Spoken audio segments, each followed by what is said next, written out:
ನಮಸ್ಕಾರ ಎಲ್ಲರಿಗೂ. ಇವತ್ತು ಎಕ್ಟೋಪಿಕ್ ಪ್ರೆಗ್ನೆನ್ಸಿ ಅಥವಾ ಅಪಸ್ಥಾನೀಯ ಗರ್ಭಧಾರಣೆ ಬಗ್ಗೆ ತಿಳ್ಕೊಳ್ಳೋಣ. ನಾರ್ಮಲ್ ಆಗಿ ಅಂಡಾಣು ವೀರ್ಯಾಣು ಮಿಲನ ಆಗೋದು ಗರ್ಭನಾಳದಲ್ಲಿ. ಉತ್ಪತ್ತಿಯಾಗಿರುವಂಥ ಭ್ರೂಣ ಇಲ್ಲಿಂದ ಈ ಥರ ಟ್ರಾವೆಲ್ ಮಾಡಿಕೊಂಡು ಹೀಗೆ ಬಂದು ಗರ್ಭಕೋಶದ ಒಳಗಡೆ ಬಂದು ಈ ಥರ ಇಂಪ್ಲಾಂಟ್ ಆಗುತ್ತೆ. ಆದರೆ ಉತ್ಪತ್ತಿಯಾಗಿದ್ದ ಭ್ರೂಣ ಇಲ್ಲೇ ಸ್ಟಕ್ ಆಯಿತು ಅಥವಾ ಇಲ್ಲಿ ಸ್ಟಕ್ ಆಯಿತು ಅಥವಾ ಬಂದು ಇಲ್ಲಿ ಎಂಟ್ರಿ ಹತ್ರ ಸ್ಟಕ್ ಆಯಿತು, ಅದನ್ನು ಎಕ್ಟೋಪಿಕ್ ಅಂತ ಹೇಳ್ತೀವಿ. ಎಕ್ಟೋಪಿಕ್ ಟ್ಯೂಬ್ನಲ್ಲಿ ಮಾತ್ರ ಆಗೋದಲ್ಲ, ಎಷ್ಟೋ ಸತಿ ಅಂಡಾಶಯದಲ್ಲಿ ಆಗ್ಬೋದು, ಅದನ್ನು ಒವೇರಿಯನ್ ಎಕ್ಟೋಪಿಕ್ ಅಂತ ಹೇಳ್ತೀವಿ.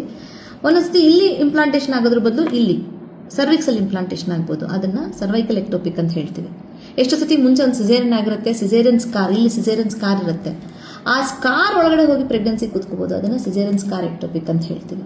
ಸೊ ಬೇರೆ ಬೇರೆ ಜಾಗದಲ್ಲಿ ಗರ್ಭಕೋಶದ ಒಳಗಡೆ ಬಿಟ್ಟು ಬೇರೆ ಎಲ್ಲಾದರೂ ಇಂಪ್ಲಾಂಟೇಷನ್ ಅಥವಾ ಭ್ರೂಣ ಕಚ್ಕೊಂಡ್ರೆ ಅದನ್ನು ಎಕ್ಟೋಪಿಕ್ ಪ್ರೆಗ್ನೆನ್ಸಿ ಅಂತ ಹೇಳ್ತೀವಿ. ನಾವು ಇದನ್ನು ಹೇಗೆ ಡಯಾಗ್ನೋಸ್ ಮಾಡ್ತೀವಿ? ಒಂದು ಕ್ಲಿನಿಕಲ್ ಸಿಂಪ್ಟಮ್ಸ್, ಮುಟ್ಟು ನಿಂತಿರುತ್ತೆ, ಆದರೆ ಸ್ಕ್ಯಾನ್ ಮಾಡುವಾಗ ಗರ್ಭಕೋಶದ ಒಳಗಡೆ ನಮಗೆ ಭ್ರೂಣದ ಸ್ಯಾಕ್ ಕಾಣೋದಿಲ್ಲ, ಅದನ್ನು ಜೆಸ್ಟೇಷನಲ್ ಸ್ಯಾಕ್ ಅಂತ ಹೇಳ್ತೀವಿ. ಅದು ಸ್ಕ್ಯಾನಲ್ಲಿ ನೋಡುವಾಗ ಈ ಪರ್ಟಿಕ್ಯುಲರ್ ಸ್ಕ್ಯಾನಲ್ಲಿ ನೋಡಿದ್ರೆ ನಿಮಗೆ ಇದು ಗರ್ಭಕೋಶ, ಗರ್ಭಕೋಶದಲ್ಲಿ ಮೂಲೆನಲ್ಲಿದೆ. ಮುಂಚೆ ಹೇಳಿದ್ನಲ್ಲ ಇಲ್ಲಿರುತ್ತಂತ ಆ ಥರ ಇಲ್ಲಿ ಪ್ರೆಗ್ನೆನ್ಸಿ ಹೋಗಿ ಸಿಕ್ಕಾಕೊಂಡಿದೆ.